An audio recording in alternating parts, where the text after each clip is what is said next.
Canadian security agencies have been actively pursuing credible allegations of a potential link between agents of the government of India and the killing of a Canadian citizen, Hardeep Singh Nijjar. दोस्तों, भारत और Canada के relation पहले से ही अपने worst phase से गुजर रहे थे कि इतने में भारत और कनाडा के बीच तनाव तब और भी ज़्यादा बढ़ गया जब कनाडा के प्रधानमंत्री जस्टिन ट्रूडो ने हाल ही में कैनेडियन सॉइल में हुए कैनेडियन सिटीज़न हरदीप सिंह निज्जर की हत्या का एलिगेशन भारत पर इम्पोज करते हुए कहा कि कनाडा में जून में हुई हरदीप सिंह निज्जर की हत्या में इंडियन गवर्नमेंट के एजेंट्स इन्वॉल्व हैं और उनके पास इसके पुख्ता सबूत हैं। इतना ही नहीं, इसके बाद उन्होंने डिप्लोमेटिक प्रोटोकॉल तोड़ते हुए कनाडा में पोस्टेड इंडियन डिप्लोमेट को एक्सपेल कर दिया। कनाडा की फॉरेन मिनिस्टर मेलानी जोली ने इंडियन डिप्लोमेट को भारतीय खुफिया एजेंसी रॉ का प्रमुख बताते हुए ऐसा किया। साथ ही उन्होंने बोला कि पीएम ट्रूडो ने यह allegation US president Joe Biden और ब्रिटिश पीएम ऋषि सुनक के साथ भी डिस्कस किए हैं। वहीं भारत ने भी कड़ी आपत्ति जताते हुए कैनेडियन डिप्लोमेट को एक्सपेल करते हुए 5 दिन के अंदर देश छोड़ने को कहा। इंडिया और कनाडा के डिप्लोमेटिक रिलेशन के पीछे की वजह खालिस्तान आंदोलन है, जिसके लीडर्स के लिए कनाडा सेफ शेल्टर बना रहा है।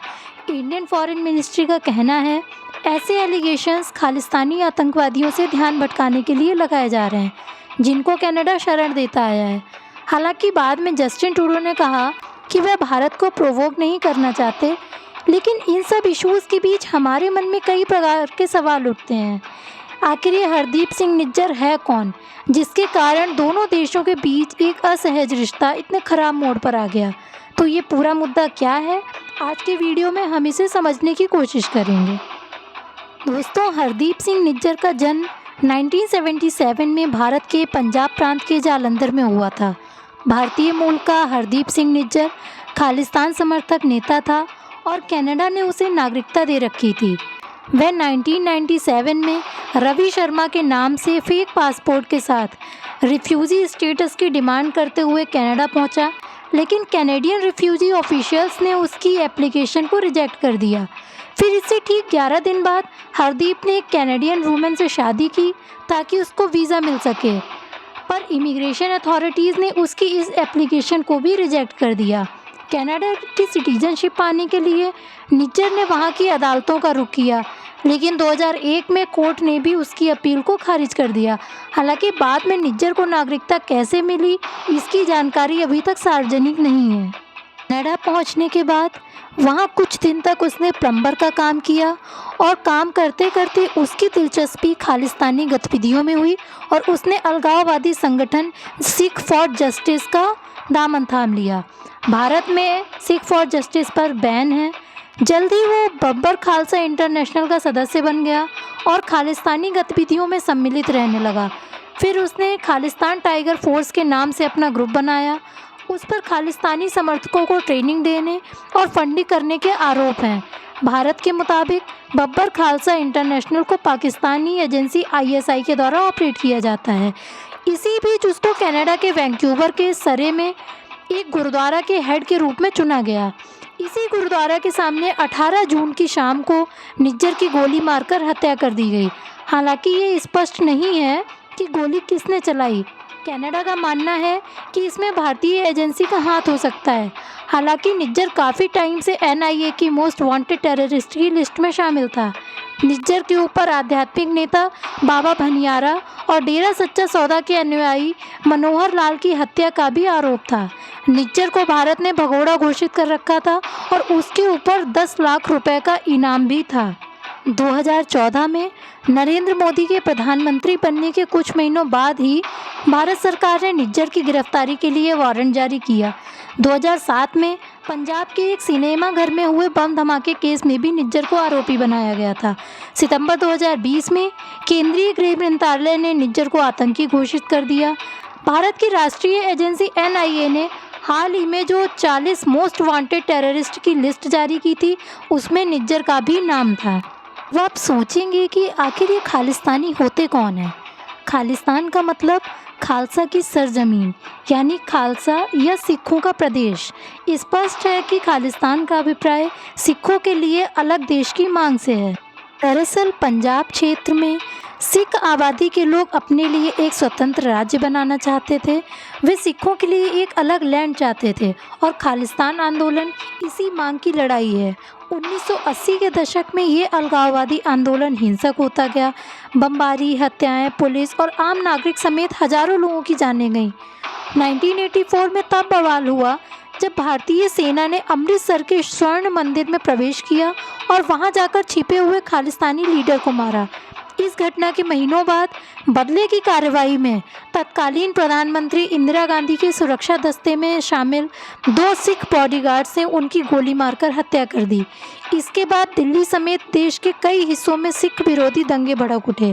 कई सिख परिवारों ने कनाडा और अन्य देशों में शरण लिया, लेकिन भारत ने ऐसे खालिस्तानियों के खिलाफ कनाडा से कई बार स्ट्रिक्ट एक्शन लेने की रिक्वेस्ट की, लेकिन कनाडा ने इस पर कभी ध्यान नहीं दिया।